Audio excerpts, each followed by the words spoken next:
This is the Beige and the Bold, and today we are watching Encounter at Farpoint, Part 1.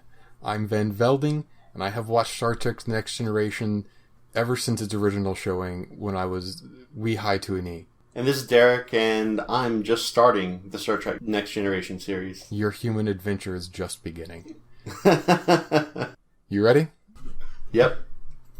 3, 2, 1, engage. They got the whole band back together for this. That's good. Yeah, it's nice. Written DC Fontana, and then I believe Paramount's like, no, we need to make it a 2-hour show. And Gene Roddenberry's like, I've never been given additional time before. I don't know what to do with all of this time. He completely did not know what to do with himself, so he wrote the Q storyline into here. Oh. So yeah, I mean, this is like some straight up Trelane stuff, right? Yeah, what Star Trek The Next Generation did is they took all 80% of like the all-powerful energy beings, and they just made it into one a-hole played by John Delancey. Well, I mean, that's nice. You know, there's some consolidation there, which I can appreciate. Yeah.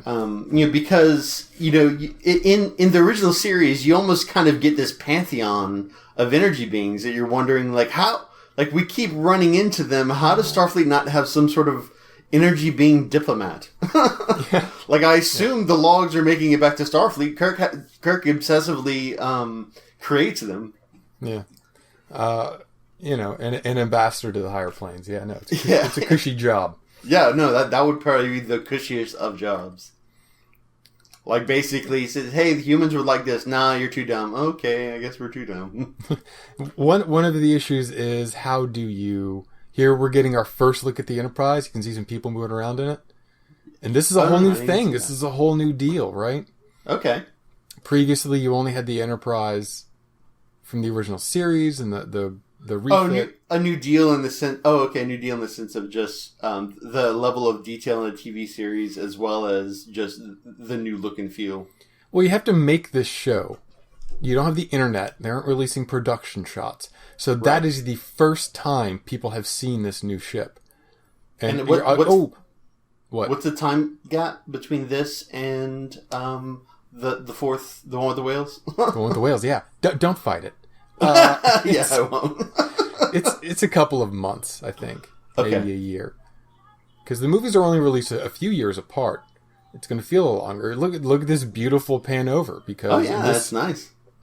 This is a huge model. I don't know how long it is, but they do multiple passes. For one adds lighting, one adds shade, one adds color. Mm-hmm. I wonder what that was like. When, because I mean, Kirk was young. Shatner was young when he reprised the role of Kirk, or at least young-ish. We have coming up. I got to talk about the scants. Okay, fair enough.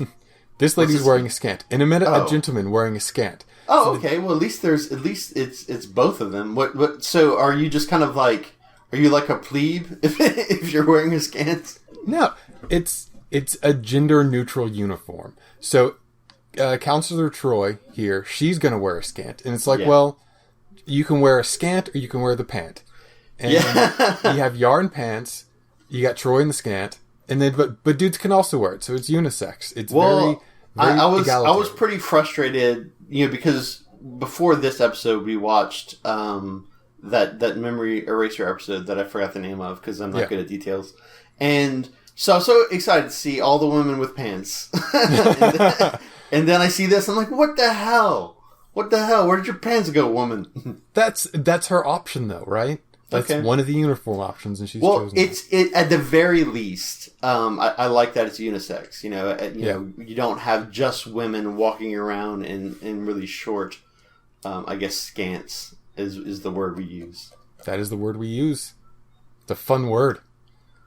So I like how Data just gets up here like, I demand you to tell me this definition. He's like, it's almost like a kind of a child-parent relationship. He's like, okay, fine. Spy to sneak. And then he kind of goes to the nines, like all the synonyms he has. Yeah, because he's Data.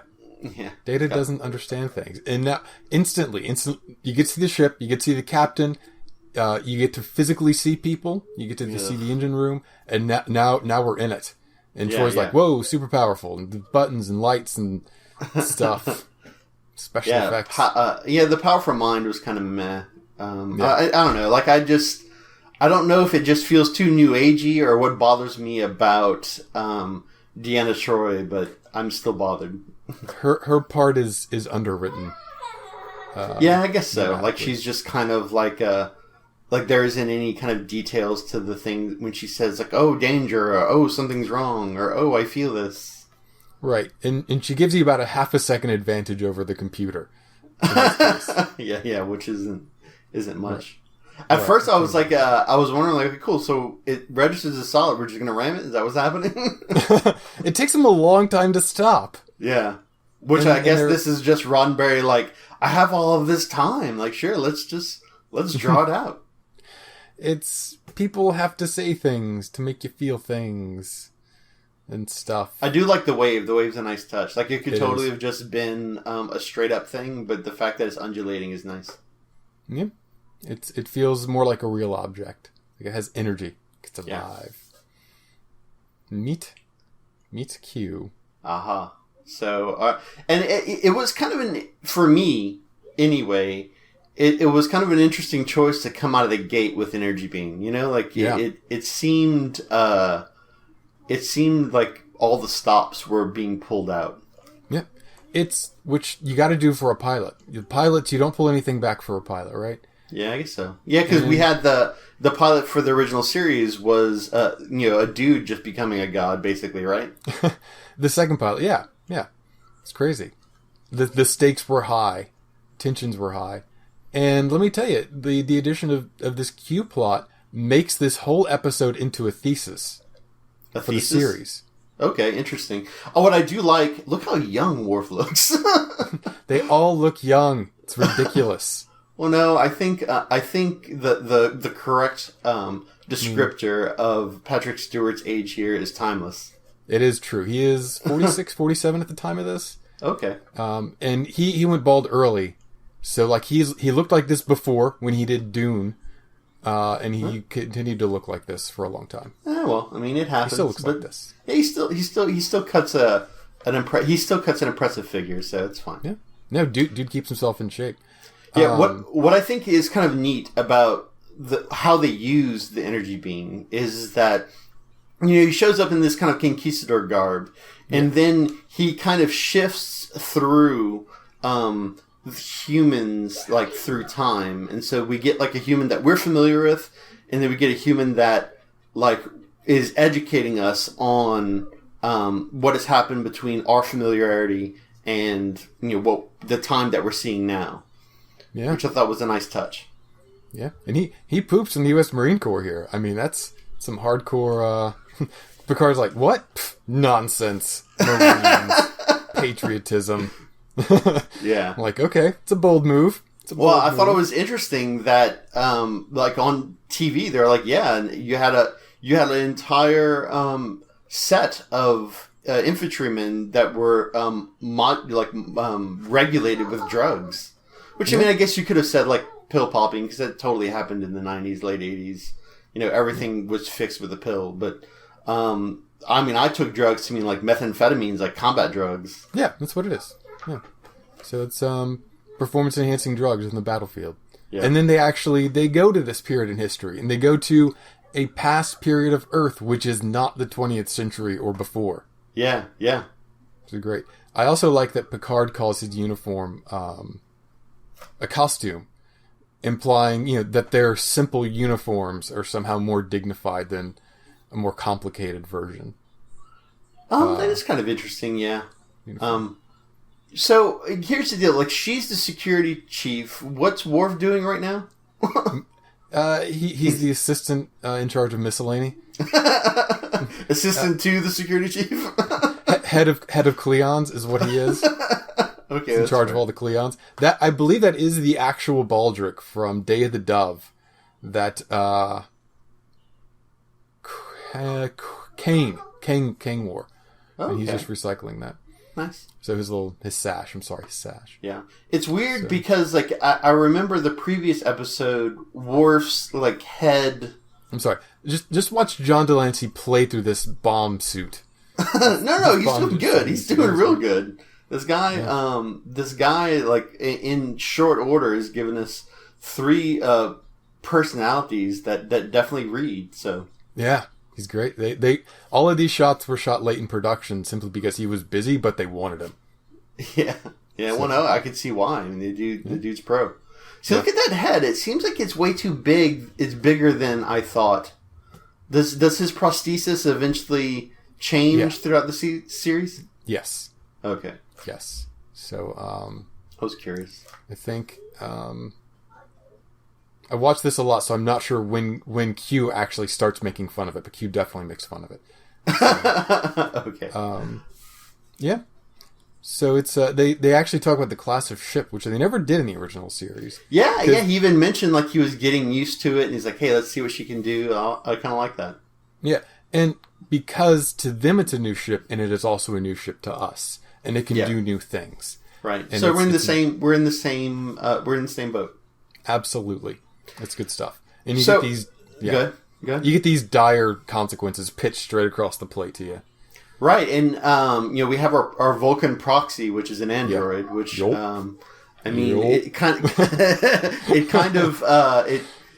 just reminds me of the DeForest Kelley, like you machine, you green-blooded, cold, calculating, blah blah blah. More scant. That one guy, all he does is look at the big tube. Anyway, I would say, I think that guy's main job is to walk right to left and like do that thing, like do whatever he's doing with that tube. He's got to make sure, man. Chief Inspector. Inspector. See, orange clipboards. Vulcan got one right quick. Oh man, I missed it. Yep. So,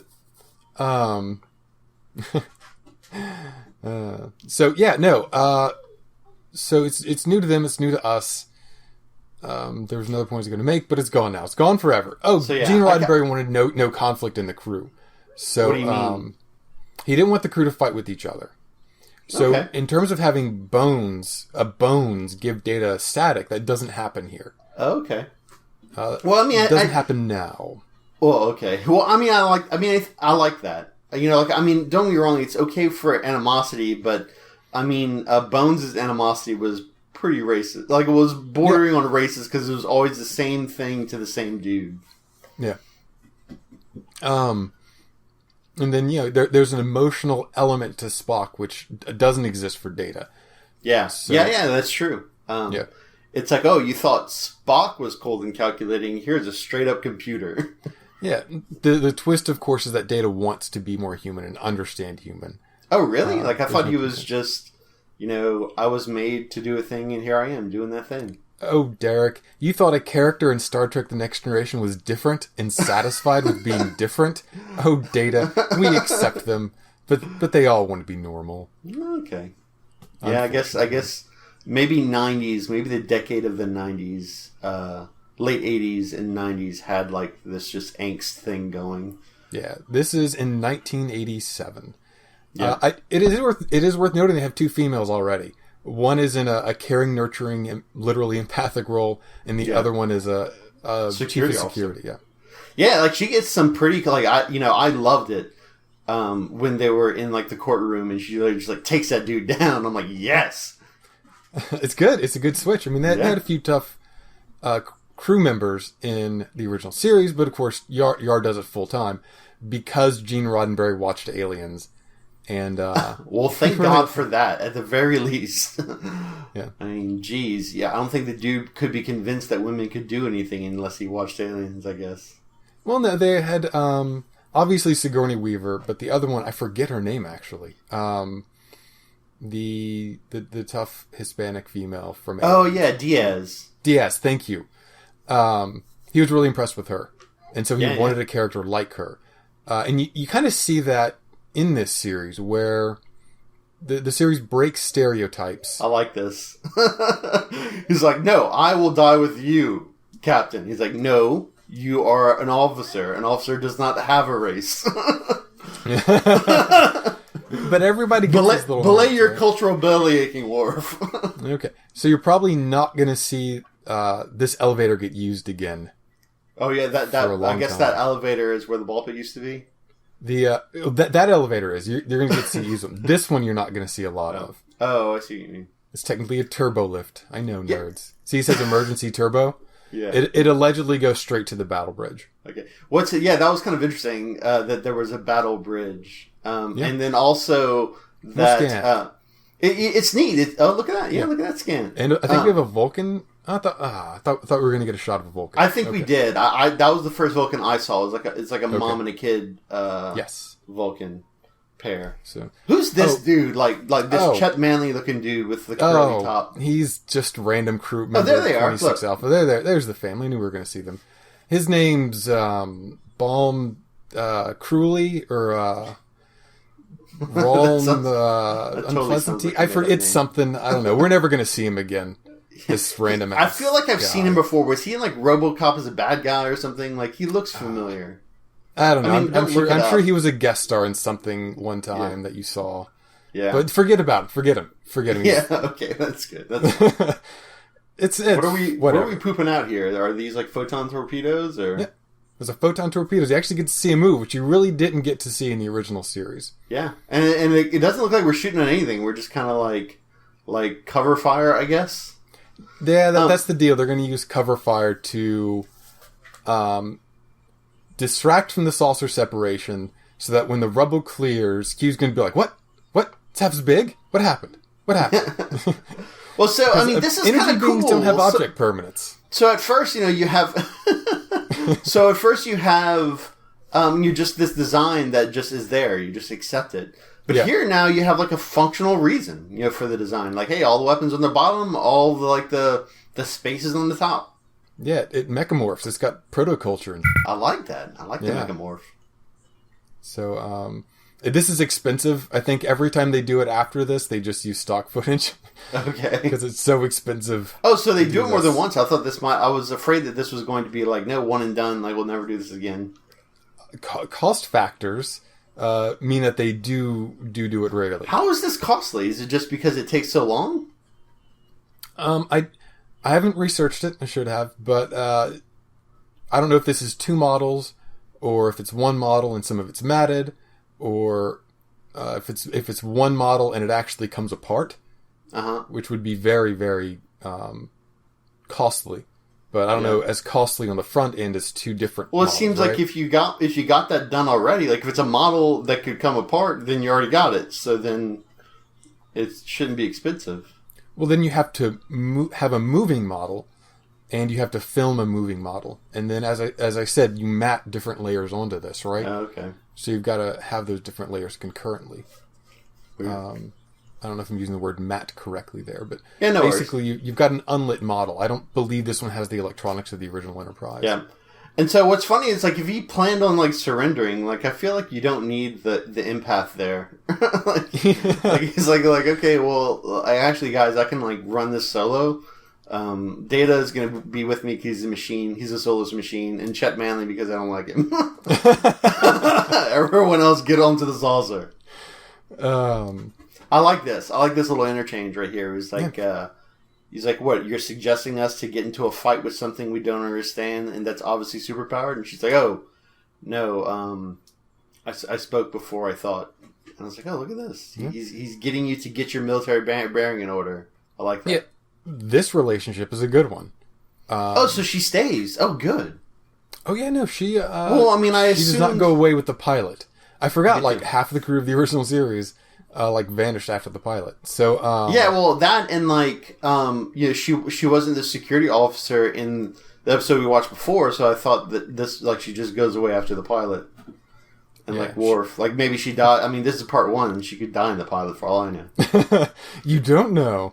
Well, yeah. It's like I'm used to having things I like taken from me, i.e. Jan Rand. Yeah, that is true. That is true. But, she is not capriciously killed by an energy being here. Yay! No, doesn't happen. She dodged the being thrown in the refrigerator. That's good. Yeah. So anyway. So here we get to the meat of the episode. It's really one of my favorite scenes of the pilot. Because so much happens here. Yeah, what I thought was interesting, like I see behind, like, okay, Nazis. I'm like, oh no, okay, like, I guess some kind of weird middle ages. And then he's like, oh, Dan, this is the 21st century. I'm like, what? Yep. Yeah. You actually go into one of the important things about Star Trek. I love this dude. I love this dude with his gun. He's like, everyone calm down. He's high as hell, man. This court respects violence. These people are uneducated and savage. This is justice as a spectator event. Yeah. Hey, Shang Tsung! Hey, Shang Tsung! That is, if I'm pronouncing this right, Kari Hiroyuki Tagawa, who is the guy from... Better you than me doing that, because I would have just butchered it horribly. Yeah, even though you were the guy who recognized him. Yeah, well, I mean, this dude is like your quintessential bad Asian dude from like the entire decade of the 90s. I love this guy. Yeah, he's talented. The best. It's underdone here. I want to... Whenever we did Plato's Stepchildren, we talked about how diverse audiences get when they're antagonistic in these things, and this is a pretty diverse audience. Oh no, for sure. You know, you have some little people here, you have some old people here, you have some different races here. I mean, this is good. Little people, either as a result of mutation due to the fact that Star Trek is a post-apocalyptic setting. Yeah, did he? I think we talked over it, but he said something like the atomic catastrophe or something. Yep, World War III, buddy. Damn, son. And that was all written into the background of the original series, but it never came up explicitly. And here they're actually establishing that as cool. Part of humanity's history. I like this. I kind of wish he had like white face paint, like geisha style. I can see that. I do. Again, I just love this. Even like the low quality camera, the shaking pedestal. It could be completely smooth. But it's very, it feels like you're actually in this crappy post-apocalyptic court. Right. For entertainment. Oh yeah, for sure. And you get this kind of sense of, you know, when you're doing this over-shoulder shot, and then you're looking up, right? You know, you get this sense of the power difference, you know, just by the angles of the camera, which is good. These are shots that, are accentuating the storytelling, which I really enjoy. You don't see that. You didn't see that a lot in the original series. It's a male stunt double. Yeah, take that, Yar. Take it, Yar. Yeah. Yeah. Why don't you just have Yar do it? What the hell? Yeah. No, you get Shane Sung to just say finish him, and Yar's like, okay. Yeah, I am kind of upset that Shang Tsung didn't say finish him and then say fatality. But she feels bad about it, and she mentions that she's from a planet like this, which is a little bit of Yar's backstory. Yeah, I was kind of curious about that, if they were going to go into like when he gives her like that deep stare after she does that impassioned thing. I thought maybe we were going to get like a little bit of a flashback, like he was like into her mind, and he would say something like, I see you're from blah blah blah during the blah blah blah time. They'll get to it. Everyone here has kind of a background. That's cool. I like that. And they explore a lot of that in the first season, to varying degrees. But again, this paternal relationship between Yar and Picard is an important one. I mean, again, a female has daddy issues, but still, it's... Yeah, I mean, baby steps, I guess. I mean, at the very least, we have a vector. We have a direction and a velocity. Right, and Yar and Geordi, who we'll see later, are both stereotypes, where she's a female, traditionally weak and not combative. So in order to make an original female character who has contrast with the other females, she ends up being tough and combative and like an anti-stereotype, which is progress. Right. It's just, you notice it. Yeah. Oh, there we go. Now she mentions it. Yeah, here it is. She's so angry. And she does good. Denise Crosby does good work with this. I have not been giving people's real names like I should be. Yeah, and you still don't know what's kind of going on here. You know, there's a court and that kind of jazz, but at the same time, you're like, so, I mean, are we going to go jump through a few hoops and then start shooting people? Like, see, this is what I thought he was going to, like, deep into her mind, but it's like, oh, nope. And see, this is where I thought, I'm like, oh, okay, this is where she dies. I was like, that sucks. like straight up right after, like, she does a badass thing. Yeah. And it's, great words from Troy, who's doing all she can with this. Yeah. Marina Sirtis is doing all she can with the material she has. I feel you, Marina. I think she is British and Greek. British and Greek, interesting. Yeah. But we'll get into that later. Yeah, I like this. How and they're still playing with angles here. Everyone that is part of the court. When you're shooting them, you're looking up at them, and then when you're looking at anyone from the Enterprise, you're looking down, and so it's good. I like that. Yeah, just good old fashioned camera work. Yeah. Just by the way, we are going to have to discuss at some point Q and Picard, Q/Picard, because really, that's the thing. People believe it, and I can sort of see it. Q has a keen interest in Picard specifically. Interesting. And I guess this is where it started. Just like a happenstance, chance meeting where their eyes crossed, and then it developed some sort of pet energy being relationship. It is literally characterized as that later in the series. Oh, really? But that's funny, man. But they have a lot of these intense face-to-face scenes. Yeah. Q is obviously interested in Picard. Obviously on an intellectual, moral level. Right. And Picard's... Patrick Stewart as Jean-Luc Picard's a very appealing figure. He has integrity, he has discipline, he has a number of desirable qualities that people like in a mate. Despite, actually there's very few despites except for the hair. Oh, no, yeah, I would say, yeah, only if you have buy him a wig, it doesn't matter. like the dude's dashing, straight up. Yeah. And there's Gene Roddenberry was asked, this guy is incredibly bald. In the future, would they not have a cure for baldness? And Gene Roddenberry's like, well, yeah, naturally. What are you, an idiot? But in the future, no one will care. So what's your problem? Yeah, A, no one will care. B, it won't be mandatory. It's like, oh, he's going bald. Somebody get that dude a cure. Yeah. It's like, well, what if it doesn't, we have braces, but not everyone gets braces because who cares? Sometimes you don't need a lot of correction, or you just don't care to have it. What you could do is you could completely recut this scene with just one guy from the gallery just saying things. Yeah, he just reads it, and when he was looking at it, and there was this moment, right? And I'm thinking, this is gonna be a long list. like what? But this is a good retort. There's no charges against us. Yeah, that ain't me. I don't know this guy. Yeah, you don't know me. I like that even though it's a very primitive courtroom, that they do give him an electronic tablet to read the charges off of. Yeah. Which is, obviously ridiculously big. All the electronics in this are ridiculously big. Yeah, I mean, he's floating, and even though he probably could float on his own, you kind of assume he's floating because of the technomancy of the chair. Yeah. Some sort of cased technician thing made it and keeps it up. Yeah, right. Because this is the future. This is the future, and they put their judges on floating chairs because that's part of the theater. Right. And he comes out. I did like the whole. No, this comes a little bit later where he talks about how the court gets rid of all the lawyers, kills them all. Yeah. Oh, no. Did he say that already? We haven't said that. We haven't gotten to that yet. Oh, okay. He's he kinda I said guilty first, but then I had another sentence. I'm Jean-Luc Picard, and I'm dramatic as hell. Yeah, come at me. You can't step to me. Don't even try. You can't out-act me, boy. And this is another core Star Trek concept, right? That ordinary people will stand up to gods because they're right. And, Q is putting them in a completely unfair situation here. Yeah, no, and the thing that's interesting is that no one. One of the things that's kind of frustrating about our society as a whole, is that these kinds of the notion of integrity and dignity aren't taught in school.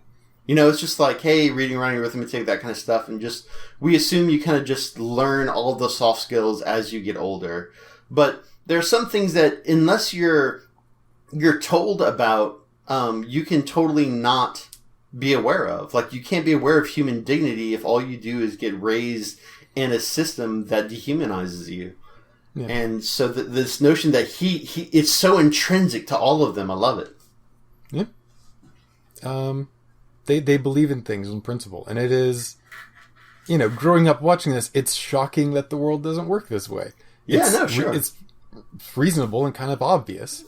Yeah, it's whoa, wait a minute. This is, it's hey, it's can we do this whole Star Trek thing? Like, can we just deconstruct everything and just replace it with the Starfleet deal? I mean, it's not a bad idea. It works.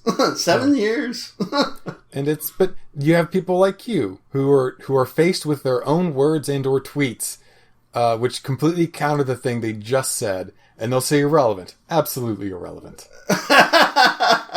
You mean like I just mean in this new post-truth era we've all entered into in this year of our Lord 2016. Yes, that's true. Where the values are made up and the truth doesn't matter. All you got to do is just attach a whole bunch of emotion to a thing, and then everybody wins. That's the last thing will be remembered, because who's got time to remember stuff? Right. Nobody got time for that. And that's you don't always get rewarded for that. In the world of Star Trek, The Next Generation, you usually do. You do usually do the right thing, and it turns out it pays off.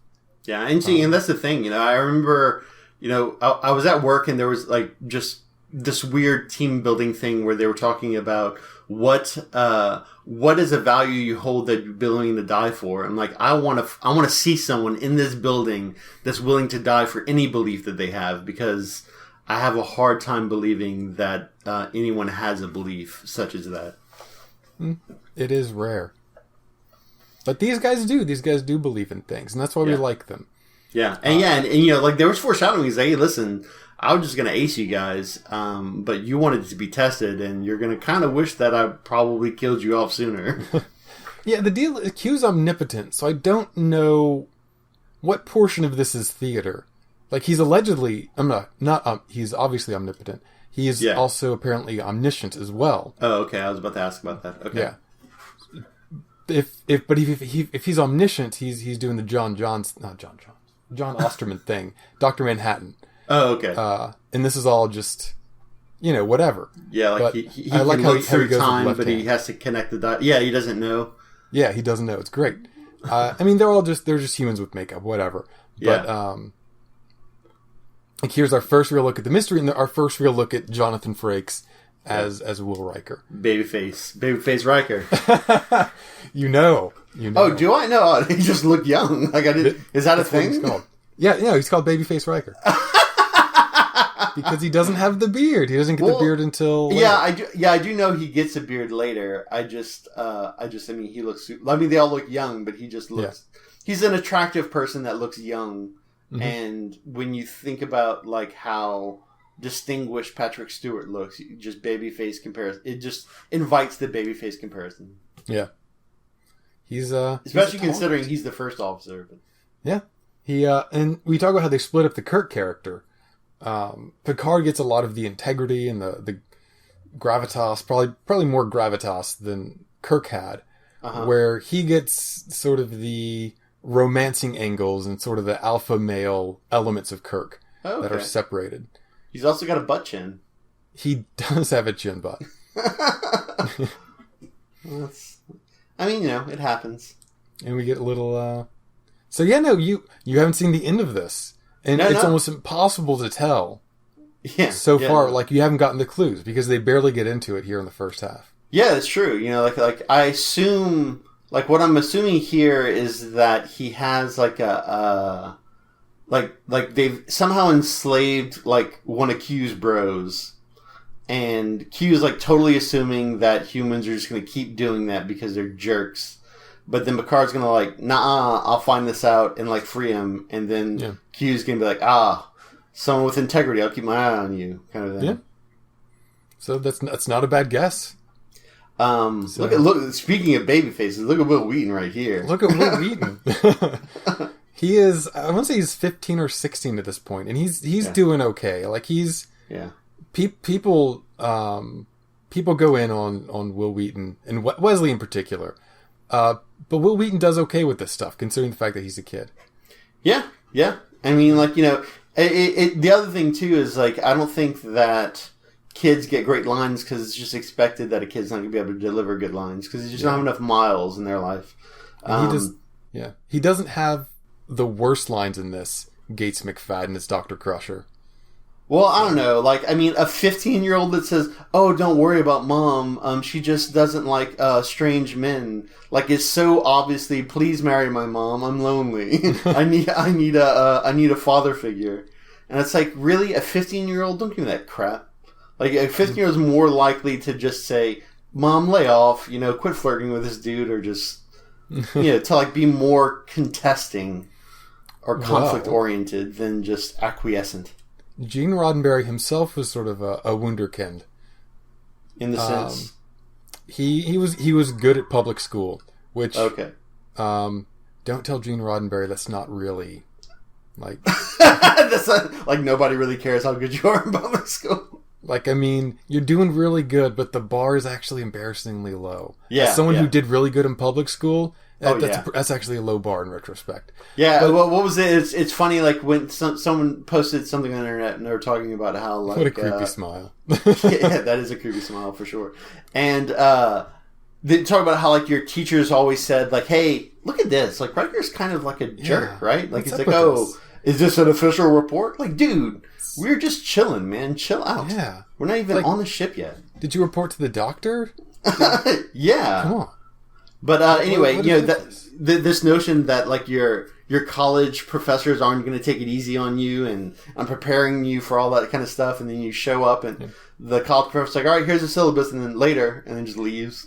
Like, so Wesley is slightly colored by Gene Roddenberry's perspective of himself as a young boy. Yeah. Well, I mean, which tends to egos. Yeah. I mean, it's. Yeah. It's, I guess it's one of the burdens of, like, people who create things, that you have to have a certain amount of discipline to keep, yourself out of it. Shot so long. Why did we look at Tasha Yar for that many seconds? Sorry. Just eyes. She just had so much anticipation. Yeah. Like, I guess, yeah, that is a good point. Like, why is she there? The new beam up animation is pretty neat. Yeah, no, it is good. It is good. I should have... Like, that entire scene was just to show off the new beam-up animation and the turbo lifts and the transporter room. It's acquainting us with all of that stuff. Yeah. So, Make it so. I know that gets said a lot.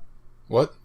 He said, "Make it so." I said, "I know that gets said a lot." Yeah, no, I was waiting for our first engage. Yeah, so this Battle Bridge set, they redress and reuse a lot.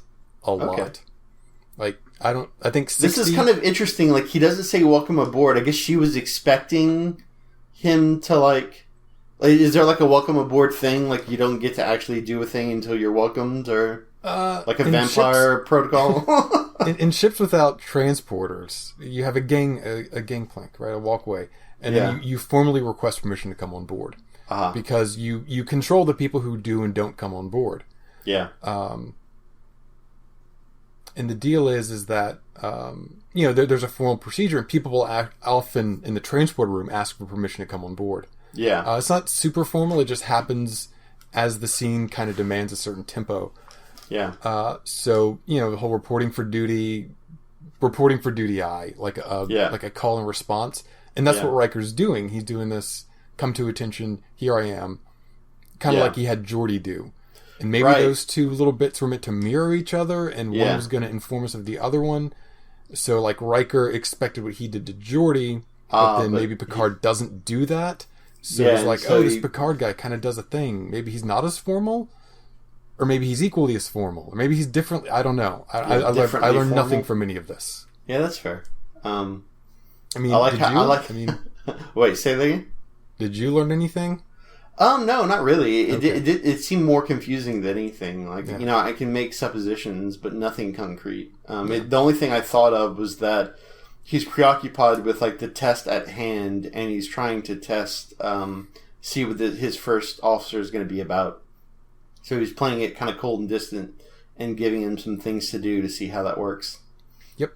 I assume he gives him an atypical task in the whole manually docking procedure to see how studious he is, to see if he can do it, if he knows how to do it. Yeah, so it's all theater. I can see that. I can see where it all feeds together. So I'm sorry, you were going to say something about Riker saying that's what he calls a little adventure? Oh, yeah. When it was just... it's the British understatement, right? I mean, Patrick Stewart is from Britain, and he's from yes. Well, England. I don't know those things. I'm American. Patrick Stewart is English from Great Britain. Yes. Jean-Luc Picard is from France. He comes from France. Oh, he comes from France. Oh, yeah. You mean Europe? Whatever. It's fine. Yeah. It's all across the pond. So but anyway, the understatement was enjoyable. Yeah, it's not very subtle dialogue on Commander Riker's part, and just watching clips from the thing we just watched also seems a little like filler. Yeah, like, well, I mean, I guess this is just Roddenberry not knowing what to do with all this time. I don't know. The dialogue continues to be incredibly unsubtle. Yeah. So, because who are you writing this for? Who's your audience? Right. People who are in it, people who aren't in it, who are familiar with Star Trek, people who aren't familiar with Star Trek. And, this is the most, not important, well-known iteration of the franchise. I do like how he gives, 2 commands that have to do with, pitch and roll. I was waiting for the third command to be about y'all, but he doesn't. So I was like, all right, well, pitch and roll is good enough. Right. And it's, it's a complicated process to get these 2 things to meet just right so that they can line up. Yeah, I mean, the thing that was kind of interesting to me was I didn't know if this thing had its own, when it disconnected, I didn't know if it had its own energy thing, its own engines. Because, I mean, they were going warp 9.8 or something, 9.7. Yeah. And they just, they shot it like a frisbee. Yeah. All right, peace out. We're going to go fight the baddie. See you later. It does not have its own warp drive. It has its own fusion reactors, and it can move at impulse. Okay. Which isn't quite light speed. Yeah. Well, so here's the thing. Here's my big question with respect to this. Okay, fine, he's being tested. He passes. All nice. It's all smile at the Riker dude. Yeah. But it went well, Derek. Why?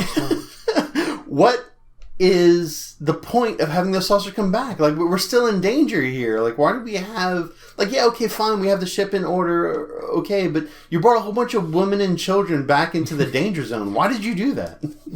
It's the future. They're stay-at-home parents and children. Derek. Oh, so here's the conference room. Yeah, it's kind of dark. He's doing some tea things. Some weird decanter. He's British. Except France, but not France. Yeah, he's British from France. He's same but different. Yeah. So yeah, I mean, they were running from an energy being when they separated the saucer. Right. No sign of energy being, so we're totally fine. Yeah, they were being pursued by an unknown force, and now they're like, oh, this is a moral threat. So yeah, no, we'll just bring everybody back. Yeah, everything's cool. We'll totally win this moral thing, no problems. Trust me, they can't just detach the saucer separation every time they're in danger. There are women and children on this ship, and they're going to shoulder a fair share of the threats. Yeah, that's kind of weird, though, to me. I mean, I guess all of the women and children on this ship are just families of enlisted or officers, family of military personnel, Starfleet personnel. Yes, there are some scientists and things who aren't mission related. Which, again, seems weird to me. Yeah, because, I mean, this seems, categorically military now. You'll remember me talking about... We've only seen 2 episodes, but you remember me talking about, I don't know if the Enterprise is a science vessel, is it a military thing? Yeah. But now it feels, decidedly military. It does. It does feel decidedly military. They even make a reference to that here. Here, someone in Star Trek says ass. For the first time since Double Dumbass on You. That's just a thing people in Star Trek say now. Yeah, well, that's good. Yeah, it's a vulnerable I do like how he says, listen, I'm not a family man, I don't like children, but you got to make me look cool, so prevent me from being an ass in front of children. Yeah, and that's Picard's flaw. That's his weak spot, and this is one of the more human moments we've gotten from him so far. Yeah. He's listen, you passed the test. Everything's cool. You can be my first officer. Yeah, we're good. So, I think they also talked about away missions there, where he's like, "Hey, I'm not gonna be doing away missions. You're gonna be doing those, like Kirk." Yeah. So you have a separation there where Picard's place is mostly going to be on the bridge. Yeah, which is good. That makes sense to me. I never liked, Shatner, like just willy nilly, like having to micromanage everything. Yeah. So here we explain why Geordi is different. Yeah, well, the thing that kind of freaks me out is like this is a procedure that to use it, he has a whole bunch of pain. Like he experiences pain just to like see through this visor. That seems jacked up. It's just to see, period. Okay, well, yeah, but like I mean, that seems like why? Like it just like So I mean, like he's not going. Like, is he ever going to have like, oh man, I gotta stop being a navigator or a comm guy because my eyes are hurting. I can't keep going. I mean, it's never going to happen. He's just going to kind of deal with it. Yeah. So then, why do we even have to mention that it's painful? Like, is he some sort of martyr because just to do his job well, he has to go through a measure of pain? It creates the scene where he talks to the doctor. So we're in sickbay. We are introduced to Geordi, played by LeVar Burton, and we're kind of reintroduced to the doctor doing doctory things. Yeah. So it makes sense there's a medical issue with his medical prosthesis. Hey, speaking of medical stuff, look at Forrest Kelly. I was oh man, that's cool. Yeah, that's great. So here's DeForest Kelly in old man makeup. So they never talk about the fate of these characters, just to keep their options open. Yeah. So this is all we know about Admiral McCoy. Who gets to I guess he's like a spy Grand Master at this point. 137 years old, dude. Dude's still alive. Yeah, that's doing well in spy years. That is, to think that he would live so long. Yes. He probably never expected it. Yeah, so, I mean, you could have... 137 years, you could have like two entire lifetimes in that. Yeah, and blah blah. We've seen him do the old makeup before, right? Yeah, the old acting before. He's good at it. Well, I mean, the old makeup's better in this one, but like, I like how he's like, hey, you're not a Vulcan, and like Data's green, and the Vulcans were supposed to be green, and so it's kind of like an interesting parallel there. Yeah. But it's good. I like his future like old man sweater. Yeah, that's great. It's the right touch. It's the civilian wear in Star Trek, which we're going to see more of. Well, yeah, but shoulder pads I don't know about. But like, yeah, the civilian wear is fine. She'll always bring you home. I'm like, well, Data doesn't know how to treat a lady. He's an android. Damn it, man! They're just saying nice things. Yeah, look at the bell bottoms. It's great. It's like perfect bell old man cuffs. costumes. So this is where we're going to end it. Yep. Because we did a commercial fade out. We're at the halfway point. Right. Final thoughts? It's good. I don't have a lot of issues with it. Just kind of still getting my bearings. I'm interested to see where this kind of Q plot goes for sure. I'm also interested to see now like how DeForest Kelly plays into all of this. He doesn't. I'll tell you right now. He's going to be put on a shuttle to the USS Hood, and then we're just like going upstairs in Family Matters. It's just you're not going to see me. Oh, you're never going to see me again. Okay. He's just there. He's just there to give us the send off. Okay. So, and that is the last we're going to see of DeForest Kelly in Star Trek until Star Trek V, and then Star Trek VI, and then never again. Okay. Bye, well, it was nice. It was nice to see him. Yeah, it was a good scene with Data. Yeah, I guess next week we're going to watch second half. See how this all wraps up. Encounter Farpoint 2, Encounter Further. Unless you had any final thoughts? No. I mean, that's pretty much it. I mean, I'm we're kind of in the middle. Like, I know it's an episode, but perhaps I'll do a double final thoughts when we're done. Fair enough. So we'll see you next week, and until then, remember Rand.